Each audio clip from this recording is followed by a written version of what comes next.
back, relax, and maybe get yourself a snack. Me and you gonna have a little chat about books.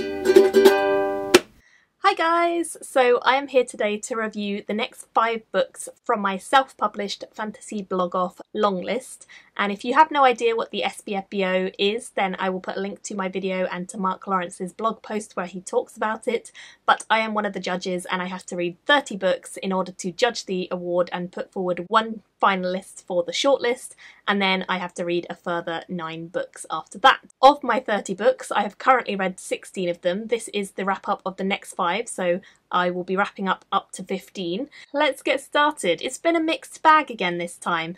I had a really great book and a really, really good book and a couple of not really very good at all books. Yeah, let's talk about them. I'm going to start with the not so good books, which you guys seem to love hearing me talk about, and it seems like from the past few videos I've done, some of you have said even though I didn't like them, you'd still go buy them because they sound like your kind of thing, which is great and which is why I want to review them all the same. So I'm going to talk about one called Dani, which is by Stephen Harper first. This book didn't really appeal to me from the cover, it didn't really appeal to me from the premise, and I never even got to the science fiction and fantasy parts of it because I didn't read an awful lot of this. I read about, I think, 15%, and then I decided I just couldn't keep reading because it was not for me at all. If you've ever heard of the Adrian Mole books, then you might get an idea of what this sort of storyline is like. It's written in a quite similar way because it follows a young teenage boy writing what is essentially a diary or a journal about his life. And the young boy that we're following is called Dani, and his life is pretty rubbish because he has a mother who is an alcoholic, he has an uncle who he loved but very recently died, and he has a new boyfriend that his mother has got who has made them move into his house and is a bit creepy and a bit weird. It started off okay. It's very crude and very brash from the beginning. It's very sexual as well because it is about a young teenage boy who's kind of going through all those puberty moments, and he talks about dicks a lot, he talks about wanking a lot, he talks about some pretty crude things, so it's probably not a book for everyone. And I can get over that sort of stuff. I don't mind it so much. It wasn't my perfect cup of tea, but it wasn't going to make or break the book for me. The problem I had was the content. The content of this story quickly descended from like teenage boy angst and teenage boy problems into really extreme teenage boy issues that probably wouldn't happen to most people. It kind of descends into madness, and I just couldn't get behind it. It was so unrealistic and it was so gross. So we follow Dani as he and his mother move into this new place with his mother's new boyfriend and his son, who's essentially now a new brother for Dani. And quickly it turns out that Dani and his brother are both porn stars who have been unwillingly abused and put onto the internet by his mother's new boyfriend, and it all just went really south from there. I didn't want to read anymore after that because it got really creepy really quickly and I didn't want to read anymore. Honestly, if I'd finished this it would have probably only got a 1 star. I've really disliked it. I tried to persevere in the hopes that some science fiction and fantasy elements would come into it, and I believe they do later on because I think the main character writes a lot about sort of ancient Greek gods, and I believe that this comes into play later on when his world and the ancient Greek god world kind of merges in some way. I never got there because it was just too much for me. It was just too intense, too gross, and I didn't want to read it. So I DNF'd it, I didn't rate it, but I think if I had finished it, it would have got 1 star from me. I don't see this style of writing working for me or most people, to be honest. But if you like Adrian Mole books, which I personally don't, then maybe you would enjoy this, I don't know. Moving on to slightly better things, not much better because again this is a very creepy book. This is Dragon's Treasure and it's by Maya Starling. I thought I was going to get a nice fantasy story here, but that's not really what I got. This follows a young girl called Olivia who is quite a naive, quite fickle young girl who doesn't want to marry the person her father has chosen for her, so she flees into the woods, and she's very unprepared to be there. She doesn't really know anything about living on her own. She made a very rash decision, so she quickly gets into trouble when a pack of wolves start chasing her, and she ends up running into a dragon's cave where she meets a dragon who defends her from the wolves and then kind of takes a really, really creepy interest in her. There are sections of the book, or the novella, because I think this is quite a short book, I think it's only like just under 200 pages, and there are sections of it where the dragon is just creepily looking at this young girl and like checking her out and thinking about squeezing her bum. And I didn't like that because it felt really, really like this young girl, who's the main character, was being severely objectified, and I just couldn't get behind it. It was super creepy. I love a good dragon, don't get me wrong. I even love dragons who are a bit messed up, evil, whatever. This dragon had no character except being creepy. And the young girl had nothing else except being this young, virginal kind of character, maiden in distress. There was nothing else going on here. It was literally just erotica, fantasy, done really badly, and I didn't like it. So I gave up again on this one. I didn't finish it. It was weird. It was just not my cup of tea. I didn't get the epic fantasy fun dragon story I thought it was going to be at all from the cover. I just got creepy dragon trying to get off with young human child. No, not okay with that. Again, probably would have got 1 star. It was badly written as well. I don't think the writing was very strong. It just... some of these books, guys, some of these books are just not for me. Not to say they're not for you, but they definitely weren't for me.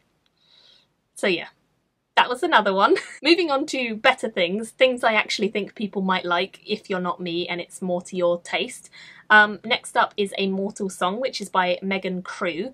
This is following a young girl called Sora, whose life is based on Mount Fuji in Japan, and she has a world of magic. Magic is quite a well-known thing in this world. Certain people have it, and they are called kami, and she is one of the kami. She has lived all her life in the palace. She is the daughter of the 2 rulers, so she believes that one day she's going to have to take over and start ruling herself, and basically they do things like control the weather to make it more calm and happy for everyone. They do things like being able to battle other people. They're pretty epic. They have like cool magic basically, and she's always had it until one day her palace is invaded by these ghosts who take over and slaughter most people who are there, including the kami, and she and one of her bodyguards escapes, but they find out that she has actually not got magic and she is a replacement for the real true heir, who they then have to go and find.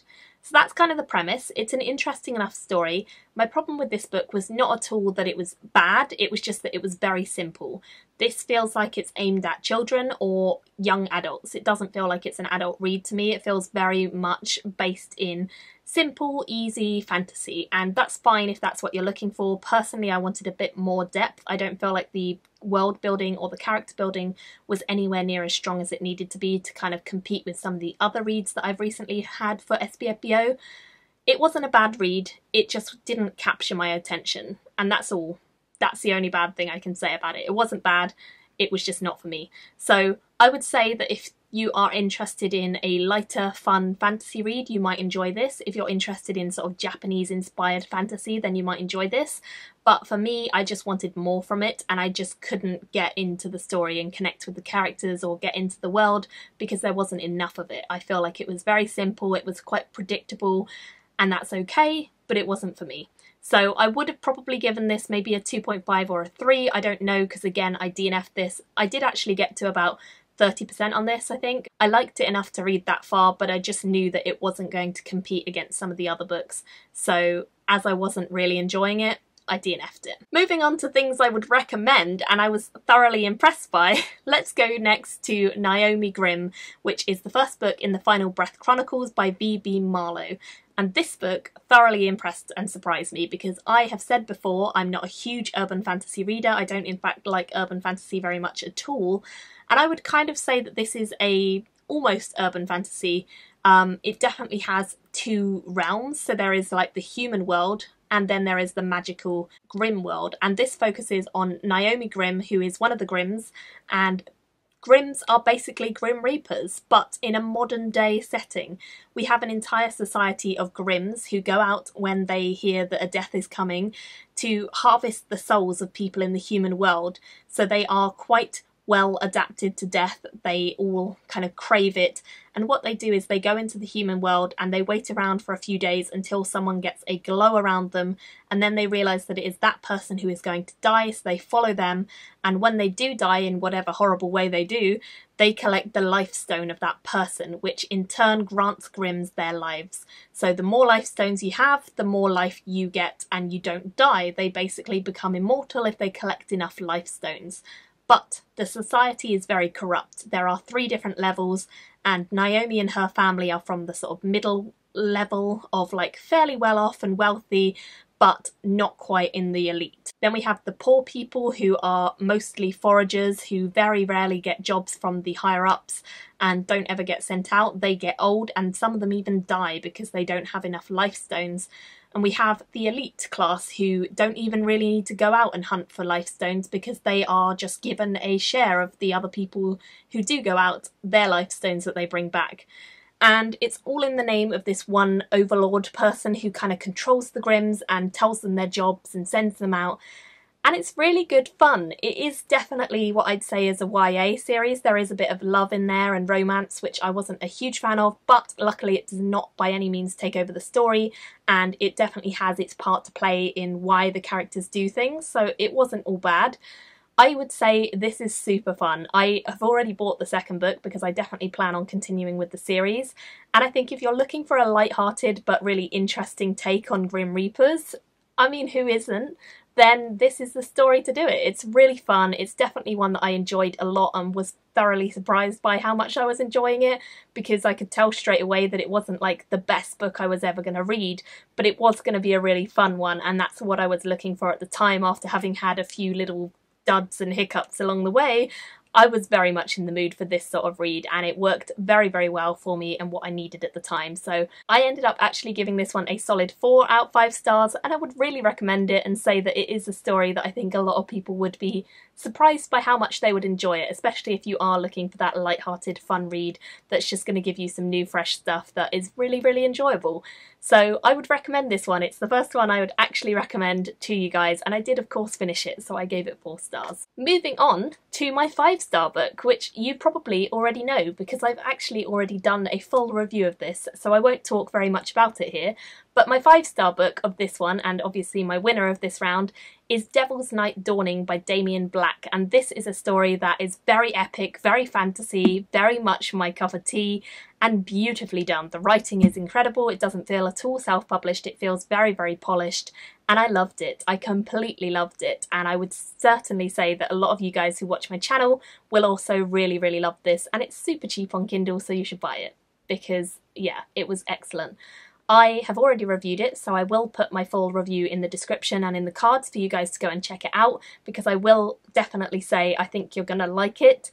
It follows lots of different characters. It's very epic in scope. It has a world with demons that need to be fought with exorcisms and taken out of people through religious magic. It's really, really fun. It has great world building, a real back history, and I loved it. But I don't want to go into detail because I've done it all in that review, so go and watch that. But suffice it to say, I gave it 5 stars. It's my winner.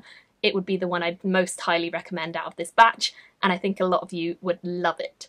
So those are my 5 reviews of the next 5. I've already read one of my next batch, so I need to read 4 more before I can review them for you guys too, but that will be coming. Thank you all so much for watching. Let me know your thoughts on these in the comments below and whether or not you'll be picking any of them up, including the ones I personally didn't like, because I'm always curious if they do appeal to you guys. Thank you all so much for watching, and I'll see you very soon in my next video. Bye guys! Thank you for watching my video today. Go pick up a book, then come back and chat with me again.